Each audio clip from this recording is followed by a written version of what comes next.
Howdy folks, thanks for tuning in.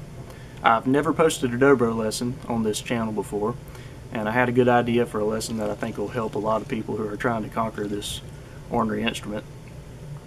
This will be helpful, I think, to anybody that's trying to play dobro, and especially if you're like me and you came from more of a guitar background. It helps you understand some of the things that can be really frustrating about playing dobro. I've said before that dobro, the way it works is that from the beginning everything goes wrong, and all of your technique is based on controlling all that stuff that's coming through that you don't want to hear, all the overtones and strings that are ringing that aren't supposed to be, all that kind of stuff. So there are some left and right hand techniques that help you control this. I feel like when I was growing up and watching DVDs and stuff like that, I heard a lot of stuff about your left hand control and not quite as much about the right hand, so I'm going to try to give you an even picture of that in this video. But we will start out with those left hand techniques just to get it out of the way. So first of all, your basic position with the slide. I guess one footnote I should make is it is important what kind of slide you use on dobro. If you're really new to dobro, there are dobro specific slides. Pedal steel guys, some lap steel players use a slide with a rounded end, but dobro slides have a definite end to them. This is like a Scheerhorn style slide. We've got a sharp end here that we can do pull-offs with, and single string licks and stuff like that. So all bluegrass guys use this, most dobro players use this kind of slide, and that'll give you the full range of techniques that we're going to use. So your basic position with these channels that are cut into it, your index finger goes across the top, thumb goes on one side, middle finger goes on the other side. Alright, looks like that. I'm trying to get good camera angles here. So that's your beginning position, and with the fingers that are free you want to mute behind the slide.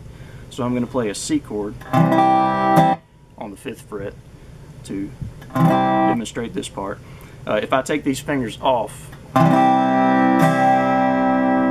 there are some unwanted overtones coming through that are coming from behind the slide. It's all this stuff. If I put these fingers down, that goes away, and you get a more powerful, clean chord.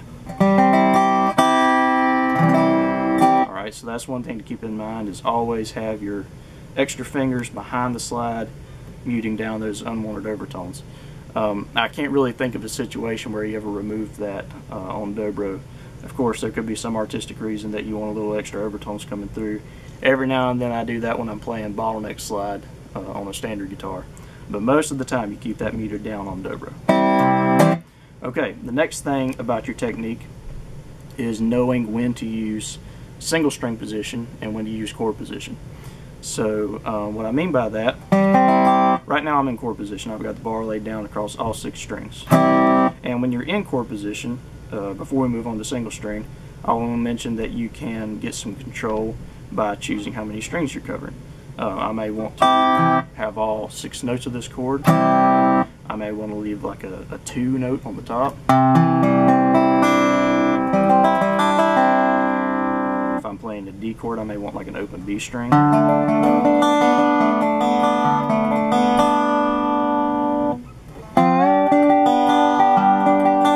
You can get different combinations by just moving the slide to a certain set of strings. So that's one option that you have. You can play around with that and see what different voicings and stuff you can come up with. But once you move out of a position where the bar is flat on the strings, single note position, try to get a good camera view of this, is where you pick the slide up and use, we're still on the bottom of it, but we're toward the end of the slide, and you're only going to play 1 string at a time. So that can help you articulate licks that sound more like flat picking guitar, you know, stuff like.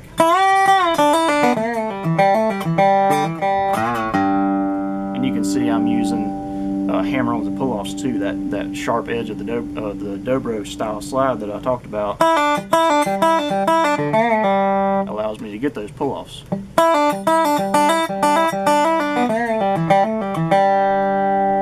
Of course, I can go into a lot more detail about that, but this is going to be more of an overview lesson, so we'll leave that for later.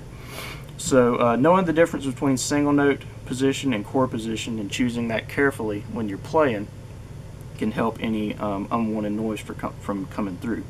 So for example, if I'm going to go up, playing in the key of G, if I go up to the 12th fret and I'm going to play a lick that sounds like this, I'm playing that in single note position, because if I played it with the bar down,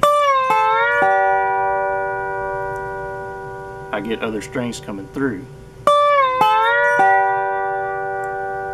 Definitely doesn't sound unpleasant. That's all within the key and everything, but depending on the context and what you want it to sound like, you really may want it to cut through in one note at a time, and that's when I go into single note position, lifting that bar up and playing one string at a time.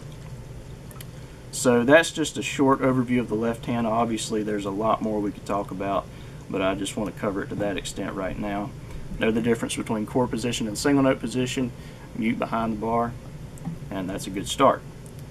Now, in addition to being able to control things with your left hand, I found that right hand control allows me to play even more of the ideas that come to mind. Again, especially as a guitar player, I'm seeing things on the fingerboard that seem difficult to do on Dobro. And I used to be pretty stumped on that until I started focusing on right hand control a little bit more. Playing bottleneck slide a lot helped me think about this on Dobro and kind of come back around to applying these techniques. So I'm going to go back up to the 12th fret for a lot of these examples here. So having right hand muting, this is a concept where you mute every string except for the one that you want to come through, and that is going to control things. When you're in chord position, you can still get single note sounds by muting with your right hand. So let's say that I want to play a lick on the high B string, and that's all I want to hear at the moment, but I'm going to leave the bar down across all 6 strings at the 12th fret.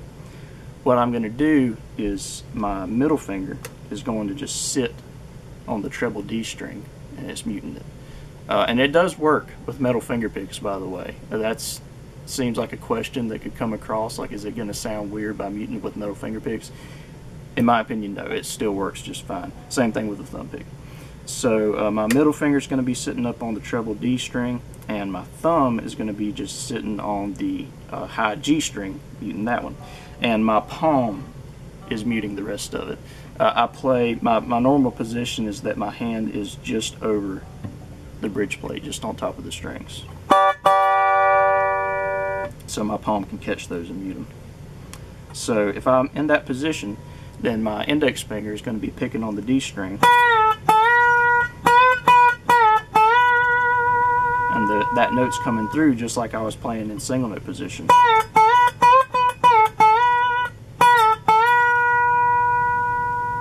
And then I can do the same thing with the thumb. Now my index finger and my middle finger are sitting still, and my palm is muting below the thumb. And we'll do the same thing with the middle finger. Thumb and index finger are muting the G string and the high B string. Palm's got the rest of them, and the middle finger on the right hand is going to be playing the treble D string. And my bar has been down on all 6 strings the entire time. This allows you to do licks that you wouldn't be able to do with just single note position or just chord position.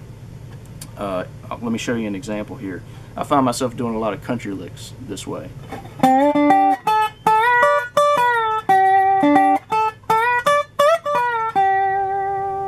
See, as a guitar player, I'll throw this out for all the guitar players watching, I'm seeing a lick on the fingerboard where I would be playing the 12th fret on the D string and the G string, and hammering on from 10th to 12th on the B string. So we can't achieve that with a slide because we feel like we're playing guitar with one finger. But by muting, I can get a very similar lick to come across, because when I drop the slide back to play that 10th fret on the D string, if I do it without muting, I'm going to get like the sound of an F chord coming through, which is not what we want. So my thumb, in this case my thumb's on the low D string and my index finger's on the high G string. And I didn't mention this earlier, but in this case my ring finger and my little finger are muting the treble deep. So now as I went back to that 10th fret, and I'm wanting to stay in the key of G for this lick, my thumb and my index finger are muting the D string and the G string. And like I said, I'm muting the treble D string with these fingers.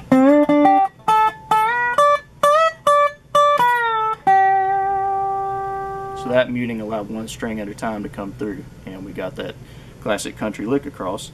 Obviously we couldn't play it in full harmony, but it still gives us the ability to play that kind of thing. So this comes in handy in a lot of contexts.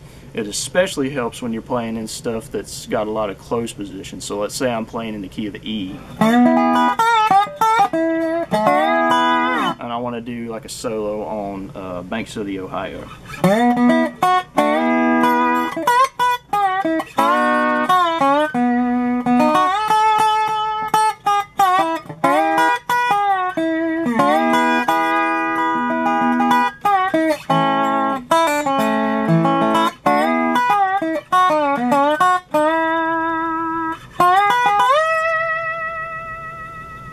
You can see those muting techniques coming through and giving me all those sort of imitations of pedal steel licks. So again, this is just an introductory lesson. Obviously there's a lot we didn't cover today, but I think that this will give you a pretty good grasp of some of the foundational techniques about controlling the dobro. I do want to mention that even though I put up instructional videos every now and then on YouTube, one of the main ways I make a living is by doing private lessons. I do those either through Skype, or if you're close to North Wilkesboro, North Carolina, you can come over to Main Street Music and Loan and we'll do some lessons in person over there. And hopefully if you see a video like this, you can get a grasp of some of these basic techniques, and then we can go on to more actual musical material and licks and tricks on the dobro and that sort of thing. So give me a holler if you want to do some lessons. I'll put my contact info in the description below. And thanks for watching. Keep on coming back to the channel because I'm going to try to keep posting stuff in the coming days. Appreciate y'all tuning in, and I'll see you next time.